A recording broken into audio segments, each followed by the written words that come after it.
The day my life tilted off its axis began with a single sentence that felt heavier than a storm cloud.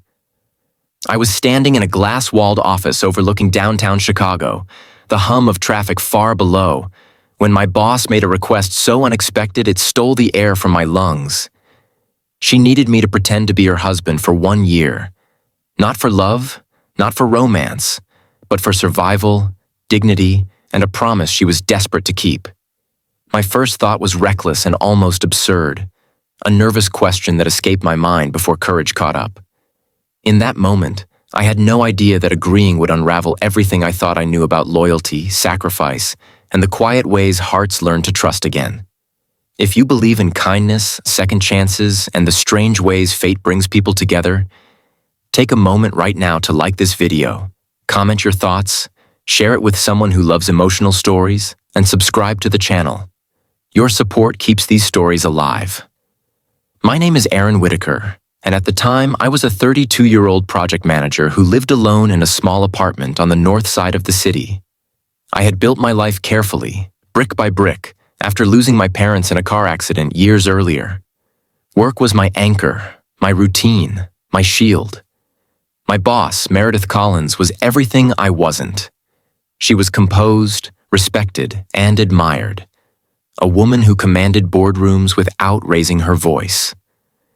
Beneath that strength, though, was a pressure she carried silently. Her family in Ohio believed deeply in tradition, and a clause in her late father's trust required her to be married for a year to inherit the company shares that would save her struggling division and protect hundreds of employees from layoffs. The clock was ticking, and the man she had planned to marry walked away weeks before the deadline. She chose me because I was safe, dependable, and already trusted by the board. The proposal came with legal papers, clear boundaries, and a promise that after 1 year, we would return to our normal lives. I told myself it was just a role, a performance with rules. Yet the moment we stepped into the courthouse in Cook County, hands clasped, cameras flashing from a distance, the weight of pretending pressed against my chest. We told ourselves it was temporary, but the ring on my finger felt permanent in a way I hadn't expected. The challenges arrived quickly. We moved into a townhouse near Lakeview, neutral and tasteful, chosen to look like a shared home rather than a battleground of habits. Nights were the hardest. We kept to separate rooms at first, our schedules carefully staggered, our conversations polite and professional. But family visits demanded a convincing picture.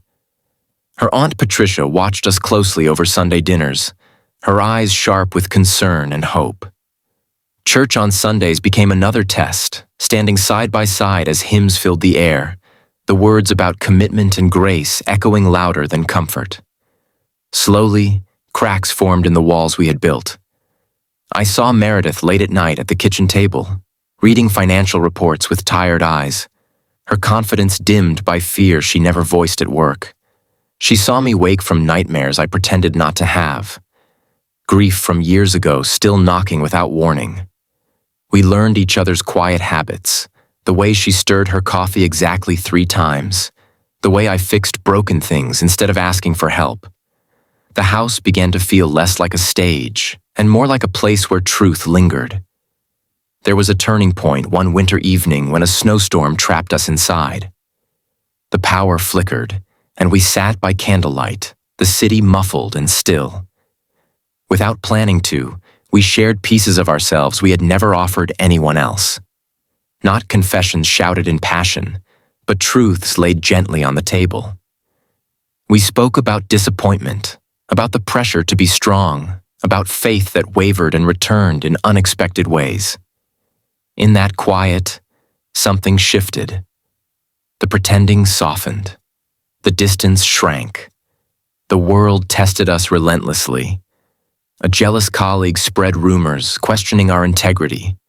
A board meeting nearly collapsed under scrutiny when someone suggested our marriage was a convenience. Meredith stood firm, and for the first time, I stood not as an employee, but as a partner. I defended her not because of a contract, but because I believed in her. That night, as exhaustion settled in, we sat together on the couch, not touching, but no longer afraid of closeness. The unspoken truth hovered between us, fragile and bright. Spring brought warmth and clarity. We hosted family for Easter, laughter filling the rooms, traditions woven into new memories. Her mother hugged me longer than necessary, whispering gratitude for loving her daughter so well. Guilt flickered through me, sharp and sudden, because the love she thanked me for had become real. I realized that the question I once asked out of nervous humor no longer mattered. What mattered was the way Meredith looked at me when she thought I wasn't watching, the way her shoulders relaxed when I came home. As the year neared its end, fear returned, heavier than before.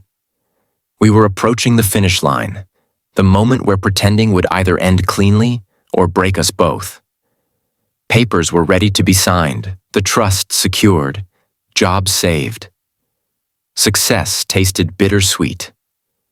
I found myself standing alone in the empty office one evening, the city glowing outside, realizing that I was about to lose the best thing that had ever happened to me. Not because it failed, but because it was never meant to last. The final family gathering came in late autumn. Leaves fell like quiet applause as we walked hand in hand through a park in Evanston, laughter echoing from children nearby. Meredith looked at peace, lighter than I had ever seen her.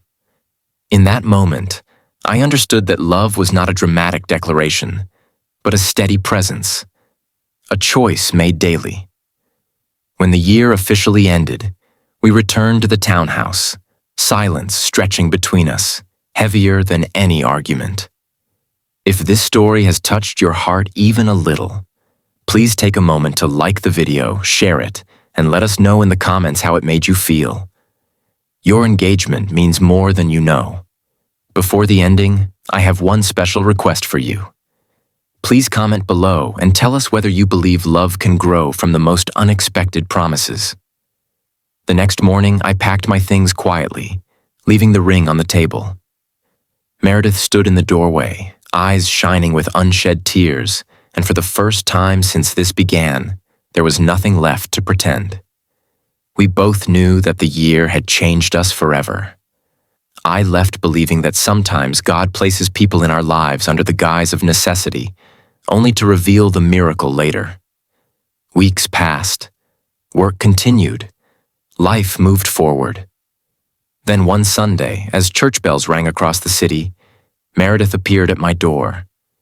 Not as my boss, not as my wife by contract, but as a woman choosing love without conditions. What followed wasn't dramatic or loud.